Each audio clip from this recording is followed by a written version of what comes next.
സ്വന്തമായിട്ട് വെള്ളച്ചാട്ടമുള്ള, അല്ലെങ്കിൽ എന്താ പറയുക, 4 സൈഡിലും വലിയ വലിയ മലയൊക്കെ കൊണ്ട് ചുറ്റപ്പെട്ട വളരെ മനോഹരമായ ഒരു പബ്ലിക് സ്കൂൾ.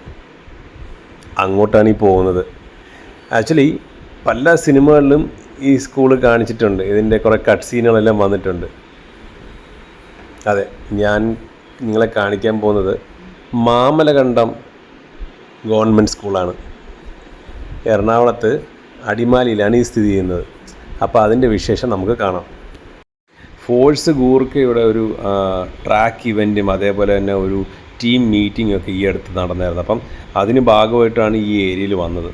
അപ്പോഴാണ് ഈ സ്കൂളിനെ പറ്റി അറിഞ്ഞതും. So we thought of visiting this place.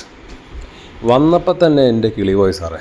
കാര്യം എന്ന് വെച്ച് കഴിഞ്ഞാൽ ഇത്രയും ബ്യൂട്ടിഫുൾ ആയിട്ടുള്ള, എന്താ പറയുക, അത്രയും ഒരു നാച്ചുറൽ വൈബുള്ള ഒരു സ്കൂൾ എൻ്റെ ലൈഫിൽ ഞാൻ കണ്ടിട്ടില്ല. അടിപൊളി മഴയായിരുന്നു വരുന്നിടം വരെ. പക്ഷേ വന്നൊന്ന് വണ്ടി സൈഡിലേക്ക് ഒന്ന് ഒതുക്കി. ഇപ്പം അടുത്ത് ഇഷ്ടം പോലെ എന്താ പറയുക കോഫി ഷോപ്പുകളും എല്ലാം ഉണ്ട്. അപ്പോൾ ഒന്ന് അവിടെ നിന്നൊരു കോഫിയും കുടിച്ച് ഒന്ന് സ്കൂളിൻ്റെ വൈബ് ഒന്ന് ആസ്വദിക്കാമെന്ന് പറഞ്ഞ് ഇറങ്ങി. മഴയൊന്ന് കുറച്ച് തോന്നുന്നു.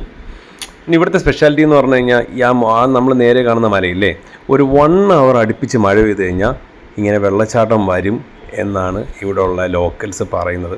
ഇതിൻ്റെ അടുത്ത് തന്നെ കുറച്ച് വലിയ, എന്താ പറയുക, ട്രെക്ക് ചെയ്യാൻ പറ്റുന്ന സ്ഥലങ്ങളൊക്കെ ഉണ്ട്. അതേപോലെ തന്നെ ജീപ്പ് സഫാരി ഉണ്ട്. അങ്ങനെ കുറേ കാര്യങ്ങളൊക്കെ ഉണ്ട്. So this place, because of the school, ഈ പ്ലേസ് ഇപ്പോൾ ഒരു ടൂറിസ്റ്റ് ഡെസ്റ്റിനേഷൻ ആയിരിക്കുകയാണ്. പിന്നെ വേറെ എന്താ പറയുക, അതേപോലെ തന്നെ അറിയാമല്ലോ, ഓവർ ടൂറിസം ആയിക്കഴിഞ്ഞാലും പ്രശ്നമാണ്. കാരണം ഈ ട്രാഫിക് ഇഷ്യൂ വരുന്നുണ്ട്. അതേപോലെ തന്നെ ഈ അവിടെ തന്നെ എഴുതി വരെ വെച്ചിട്ടുണ്ട്, അനധികൃതമായിട്ട് വിത്തൗട്ട് പെർമിഷൻ ഈ സ്കൂളിലോട്ട് ആരും രാത്രിയൊന്നും ചാടി കയറരുത്. അതേപോലെ തന്നെ വേസ്റ്റ് മാലിന്യങ്ങളും വലിച്ചെറിയല്. You know what only happens in India അല്ലേ. ഇങ്ങനെയൊക്കെ എഴുതി വെക്കേണ്ട ആവശ്യം വന്നല്ലോ. സോ ഒരു എന്താ പറയുക, എന്ത് വൃത്തിയാണ് മാൻ. അടിപൊളിയായിട്ട് മെയിൻറ്റെയിൻ ചെയ്തിട്ടൊരു സ്കൂൾ കേട്ടോ. ഈ മനോഹര തീരത്ത് ഇനിയൊരു ജന്മം കിട്ടുമോയെന്ന്. അയ്യോ വേറെ വൈബ്. അപ്പം ഇതൊക്കെയാണ് ഇവിടുത്തെ ആ കാഴ്ച. മാൻ, ഇറ്റ് വാസ് ഓസം. ഫ്രണ്ടിലത്തെ വർക്കുകളൊക്കെ ഒരു രക്ഷയില്ല. സൂപ്പറായിട്ട് ആ മതിലൊക്കെ പെയിൻ്റൊക്കെ അടിച്ച് അടിപൊളി. ഇത് കഴിഞ്ഞിട്ട് ഞങ്ങൾ ആ ബാക്കിലത്തെ മലയില്ല, അതിൻ്റെ അപ്പുറത്തെ സൈഡിലോട്ട് നമുക്ക് പോകാൻ പറ്റും. ജീപ്പ് ട്രയലാണ്. അപ്പോൾ ഈ ഇവിടുത്തെ ജീപ്പ് ചേട്ടന്മാരോട് ചോദിച്ചപ്പോൾ ഇതൊക്കെ പോകാമെന്ന് പറഞ്ഞു. പിന്നെ അങ്ങനെ വേറെ കുഴപ്പമൊന്നുമില്ല. നമ്മളൊരു 10-12 വണ്ടിയൊക്കെ ഉള്ളതുകൊണ്ട് ഇൻ കേസ് ഒറ്റയ്ക്ക് ഞാൻ പോകാൻ റെക്കമെൻഡ് ചെയ്യത്തില്ല. എന്തെങ്കിലും കാരണം സ്റ്റക്ക് ആവാനൊക്കെയുള്ള സാധ്യത കൂടുതലാണ്. ബട്ട് ഡെഫിനറ്റ്ലി വേറെ വണ്ടി ഉള്ളതുകൊണ്ട് വേറെ കുഴപ്പമൊന്നുമില്ല. ബട്ട് മാൻ, വേറെ ലെവല് വൈബായിരുന്നു കേട്ടോ.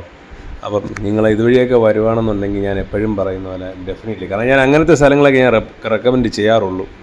ഡെഫിനറ്റ്ലി ഒന്ന് വരണം, കാണണം. ജസ്റ്റ് ആ മതിലിൻ്റെ അവിടെ തന്നെ നമ്മൾ നിൽക്കണമല്ലോ, ഒരു ചായയൊക്കെ കുടിച്ച് റിലാക്സ് ചെയ്ത് ചില്ല് ചെയ്തിട്ട് പോകണം. Don't rush your travel. അത് കഴിഞ്ഞിട്ട് കണ്ടൊരു മനോഹരമായ കാഴ്ചയാണ്. Oh my God. അതിൻ്റെ അടുത്ത് ആ സ്കൂളിൻ്റെ തന്നെ തൊട്ട് സൈഡിൽ ഒരു ഗ്രൗണ്ടുണ്ട്. പയ്യന്മാരെ പഠിക്കുന്ന പിള്ളേരും അടുത്തുള്ള പിള്ളേരൊക്കെ ആണെന്ന് തോന്നുന്നു. കണ്ടിടപ്പോൾ തന്നെ കൊതിയൊക്കെ ഫുട്ബോൾ കളിക്കാൻ തോന്നി. പിന്നെ വേണ്ട, അത് അവരുടെ ആ ഒരു പ്രൈവറ്റ് സ്പേസ് അല്ലേ.